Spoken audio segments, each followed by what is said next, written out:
Hello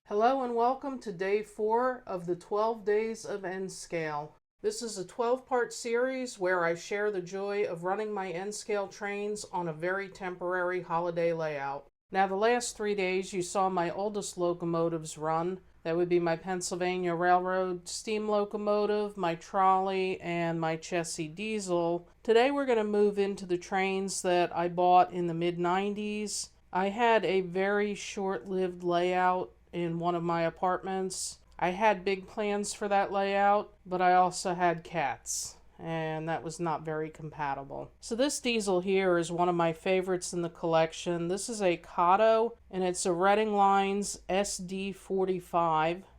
It's number 7601, and I find it interesting that the Norfolk Southern Reading Heritage Unit happens to be numbered 1067. So that's the one heritage unit I can remember the number on because it's the opposite of this one. And I'm also going to run for the first time today a matching Reading caboose. So from what I remember, this locomotive was a Christmas gift from my father around the time I had that layout. And even though I had some locomotives from my childhood, he wanted to give me a really top-of-the-line, high-quality Kato. Because I really only ran it a few times, this thing is effectively brand new, or pretty close to it. What I am running for the first time today is this matching Reading caboose, which I had bought shortly after he gifted me the locomotive. And I guess that was around the time I decided that layout wasn't going to work in an apartment. And so this thing, up until a couple minutes ago, was still in its box. So we're going to give the diesel and the caboose a quick run, and then I'm going to build this out into a freight train. And because this is a big diesel and it runs strong, I'm going to have some fun and make this probably one of the longest trains you're going to see in this series.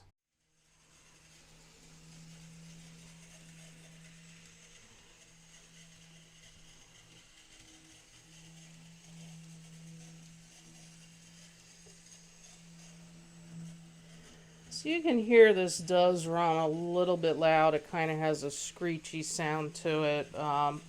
I remember when I got it, it was whisper quiet, as the Katos often are.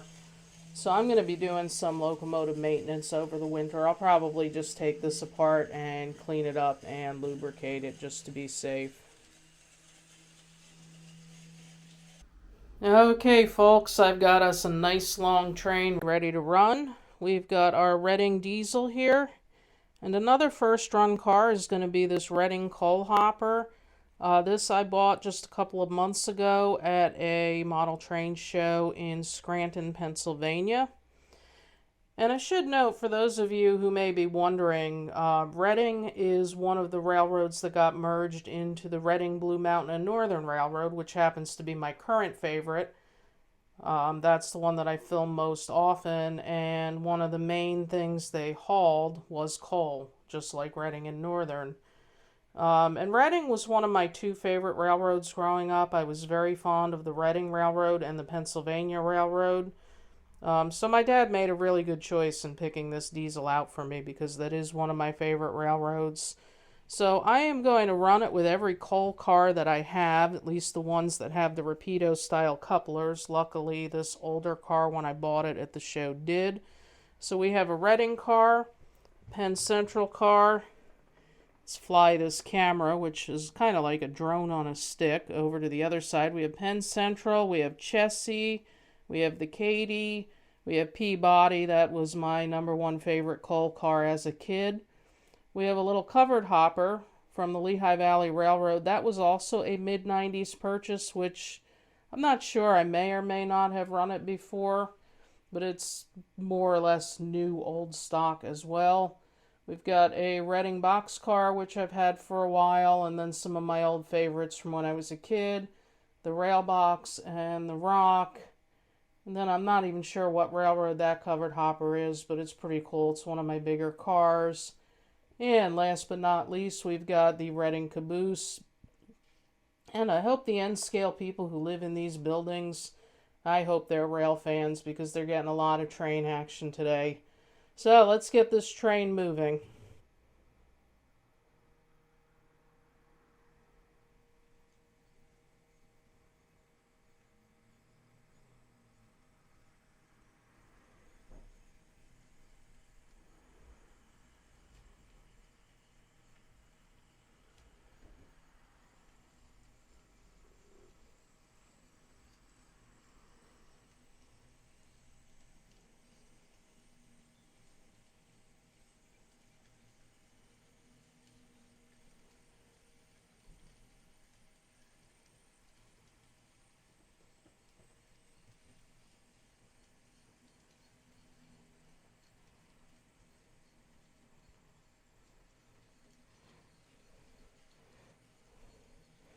This, by the way, guys, is not a signal or anything.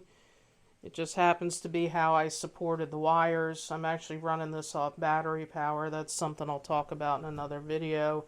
It's just my way of keeping the wires off the track.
Merry Christmas, and thanks for watching.